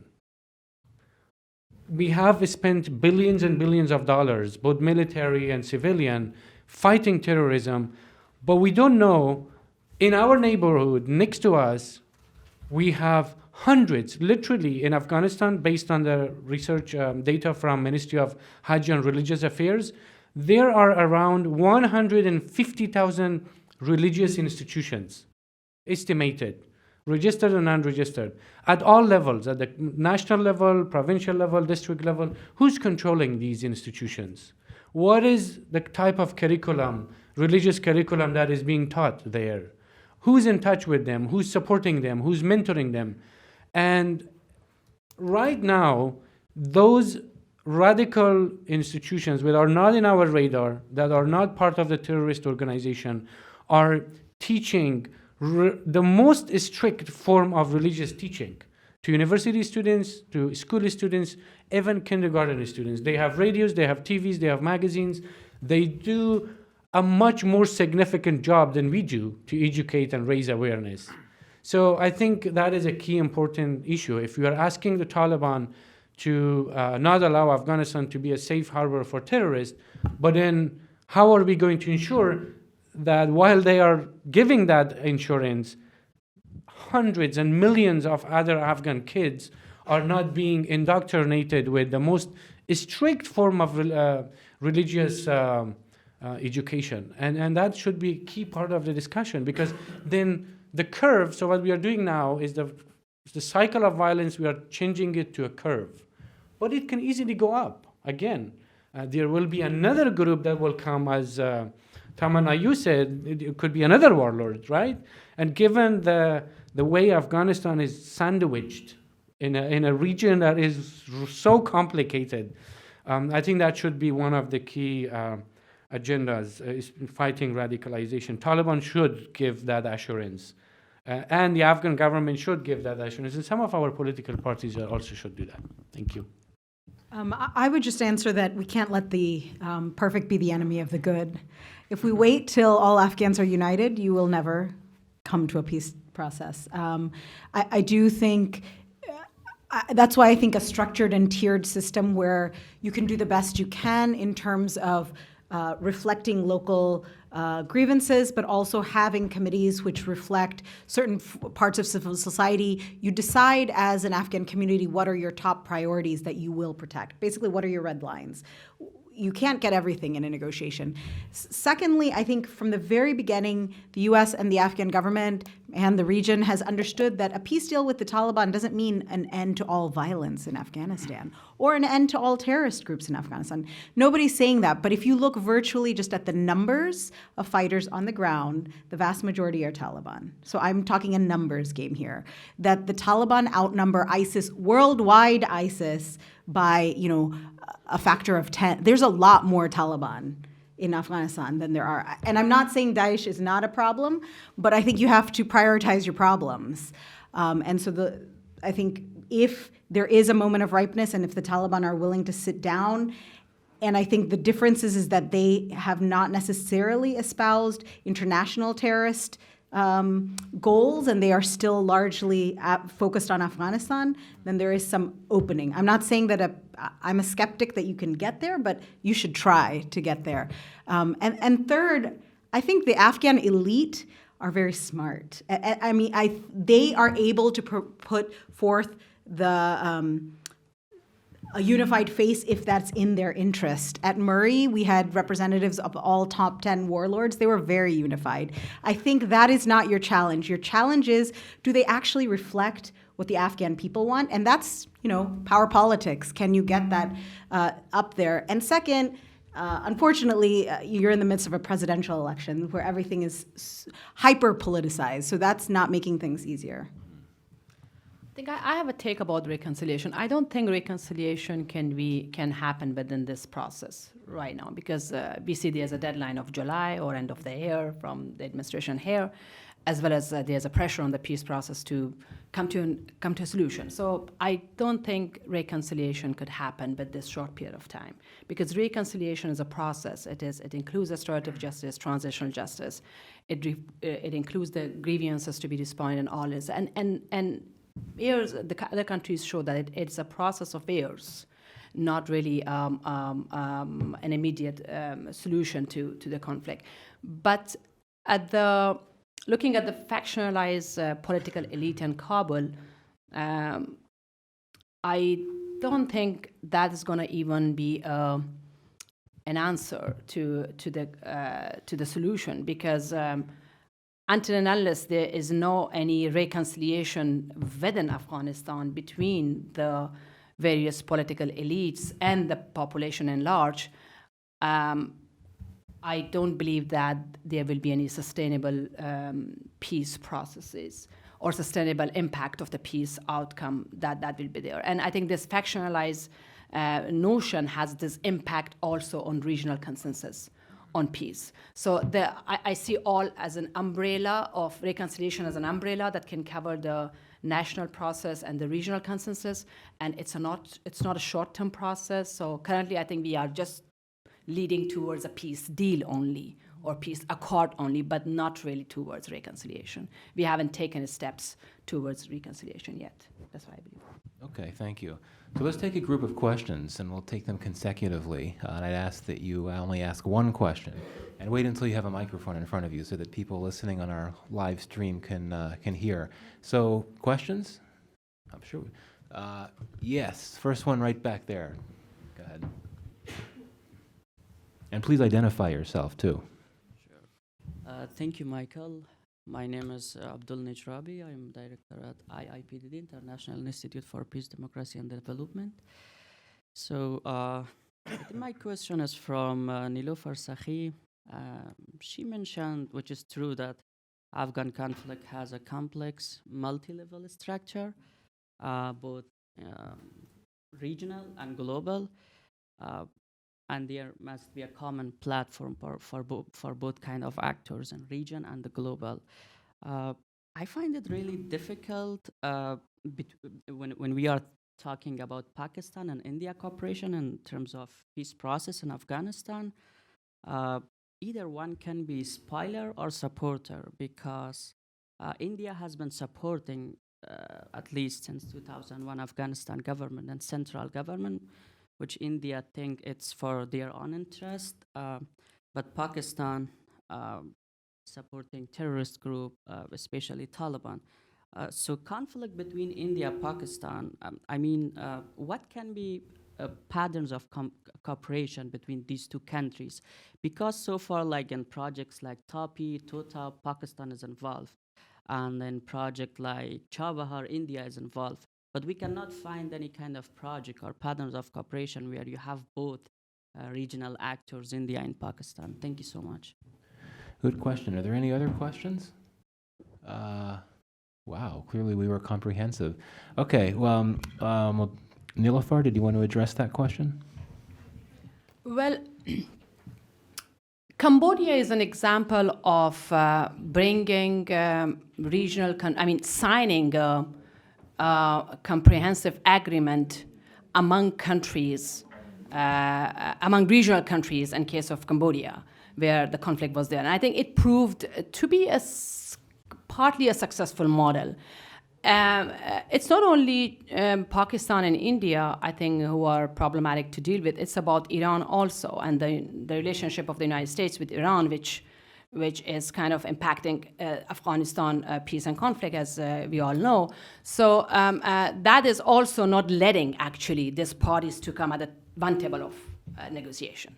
The ideal case would be that all these parties should sign a comprehensive agreement, like in case of Cambodia that happened. That would be an ideal case.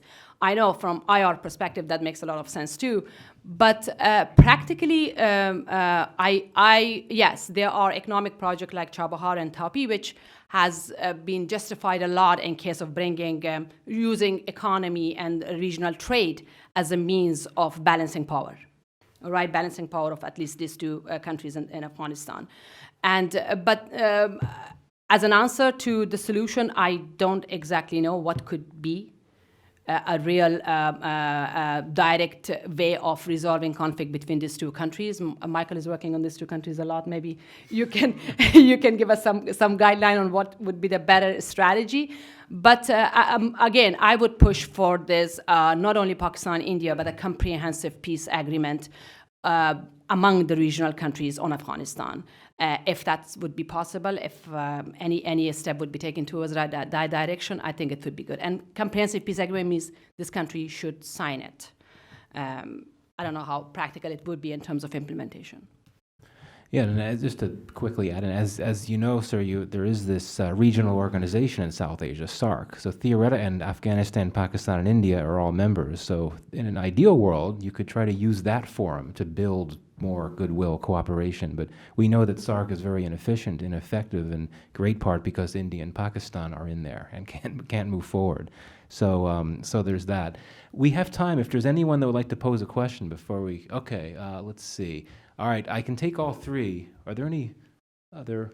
Okay, we want to make sure that we have. Let's take those 4 questions. Please ask them quickly, though, and succinctly. So Marvin, and then over here, there, and then Hakima. So go ahead, Marvin. Or wait for the mic. Marvin Weinbaum, the Middle East Institute. We have heard a great deal about what ideally should happen. But it's been sort of one-sided, hasn't it? We really haven't dissected anyway the Taliban. We take for granted that if we can put together a nice package on our side, that the Taliban have incentive here. And you've mentioned, Tamana, about ripeness. Why do you think the Taliban are ready for peace? Okay, let's go back here. Gentleman right behind you.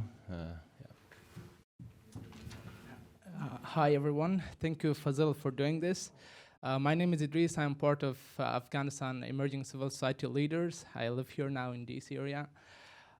My question is different. I will start with having some statistics.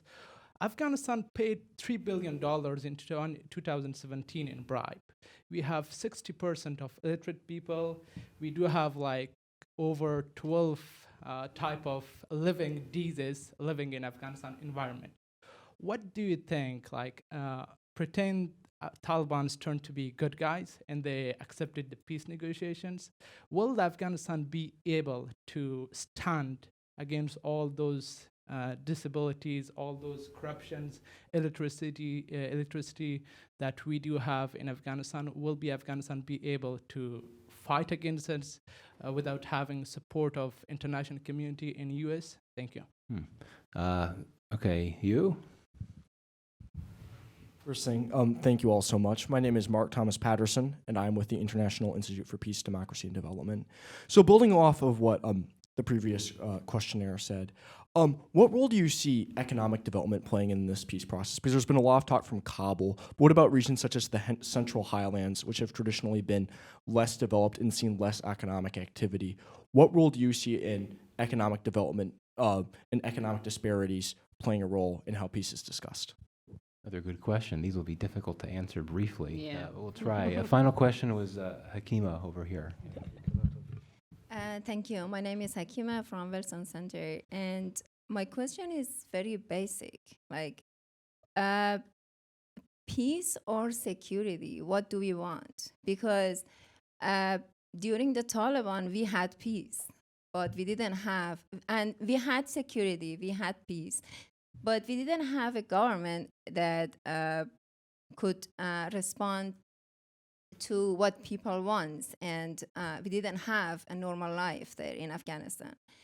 And now, where is the guarantee if the results, as Ms. Tamanna said, that all peace negotiations and peace processes, they are not, they don't make everybody happy at the end.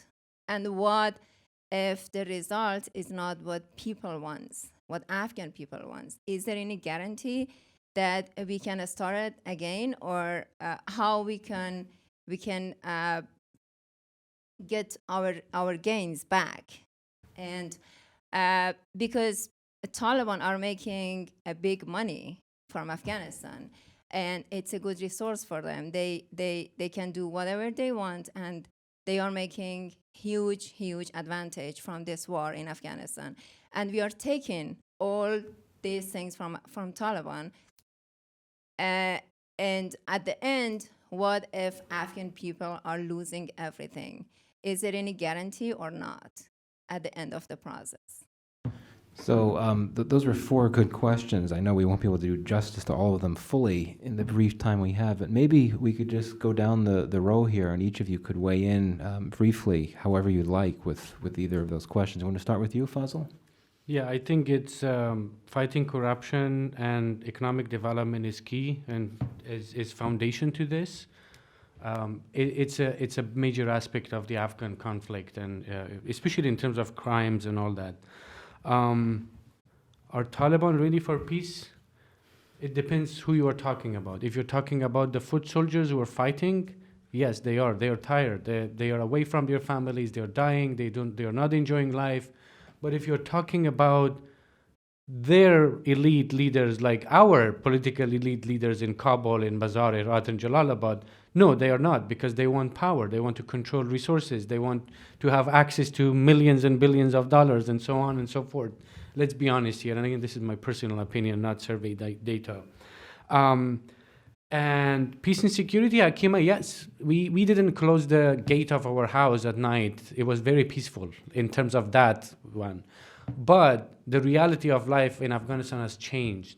The enjoyment of life, the concept of life has changed. Freedom of speech, access to media. You have the total landscape is changed. And what really concerns me is that whether Taliban or Afghan who are on board, political leaders, they don't understand that. They are still under the illusion that majority of the Afghans are those who will just tell them they will take a gun and fight and kill each other. No. My father and grandfather, they were involved in the jihad against former Soviet Union. I'm not going to do that. I will fight in other ways, right? This survey is one of the forms of my fight against insecurity and instability in Afghanistan. I haven't touched a gun, and I won't do that in my life. So Taliban should also come out of that illusion that, yeah, there was peace and stability and safe, but Afghans will give up all their rights. No, that's not true. The same for political leaders in Kabul. They also come out of your shell or bubble. Look at the new Afghanistan. I'll just make a couple quick comments, and sorry, they may be slightly pessimistic, I guess. I'll start from the last question, actually.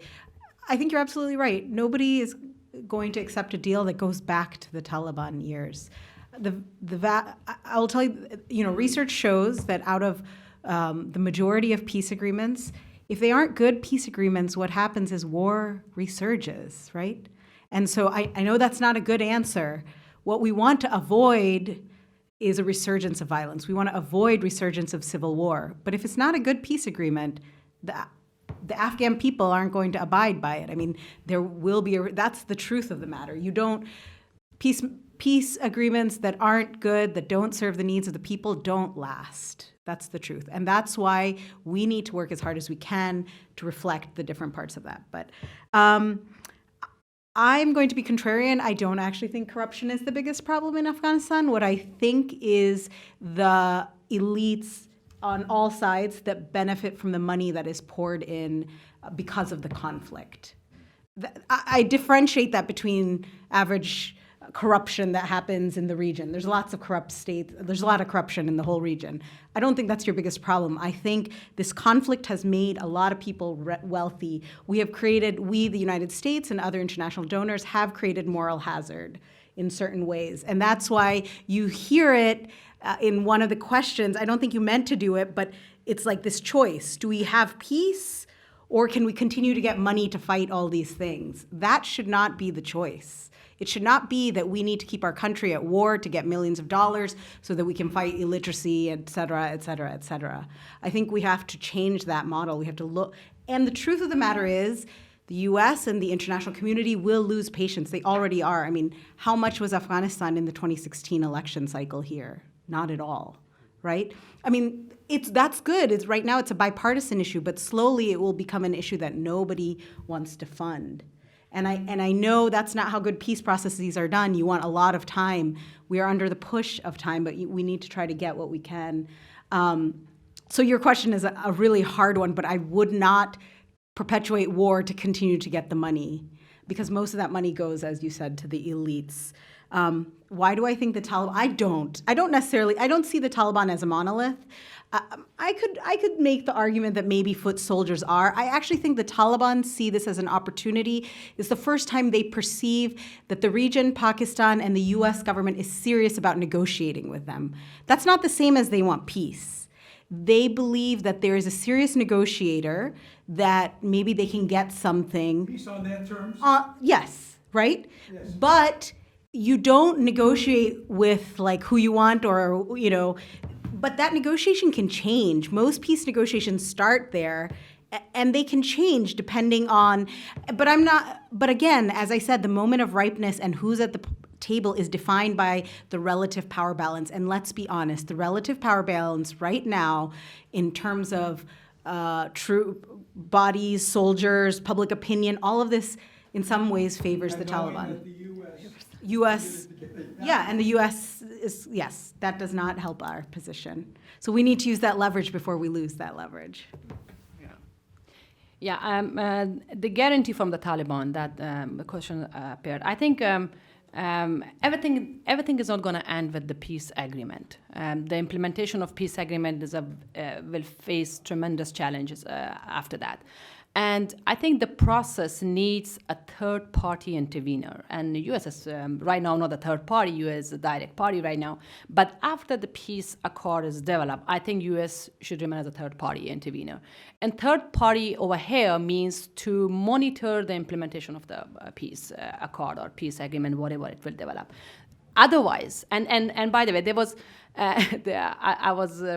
I was exploring this of conditional funding that we were talking about it in development projects from the US and European Union could work in this particular case in order to make Taliban stay on the commitment they make. But Taliban don't care about the international funding comes to the country or no, or any aid-based I funding. would disagree with that. They actually like the millions of dollars. Well, their case is that they draw their 60% of their finances from the narcotics in Afghanistan. I think they have already a source there. So I think that wouldn't be a very strong point in order to put at the table with Taliban. There should be another leverage or another point of strength from the third-party intervener who could take some guarantee from Taliban for the implementation of this. Otherwise, if there is no any guarantee taken from them, I mean, Afghanistan has a history of breaking all these peace deals in the past. so many peace deals already happened in Afghanistan, and nobody cared about that after the follow-up. So for this particular case, based on the experiences of the past, I think there is third-party intervener should be there after the peace accord. Does the peace agreement provide a solution to all the problems of Afghanistan? Not at all. I don't agree with that. It will certainly that would be a huge influence or a huge benefit of this peace accord or agreement, whatever we name it in future, if it reduces the level of insurgency. And if it tackled that issue very well, I think that is a huge impact it will have. And certainly the gains that has made over last 18, 19 years, that should be protected. I think this too is stuff. The other thing, the corruption that you highlighted, all range of problems. It's a very poor country, fragile state, fragile government. No, I agree. No comments on that. And we all know the situation of the poverty in Afghanistan. I think peace accord is not going to respond to all this issue. Yes, if there is security, people will invest. Mm-hmm. There is economic boom in the country. There are all sources of attention from the regional countries, and the trade will boom. So yes, security is a prerequisite for all the development and the economic growth in the country. But by itself, the peace agreement will not respond to all these socioeconomic issues within the country. Thank you.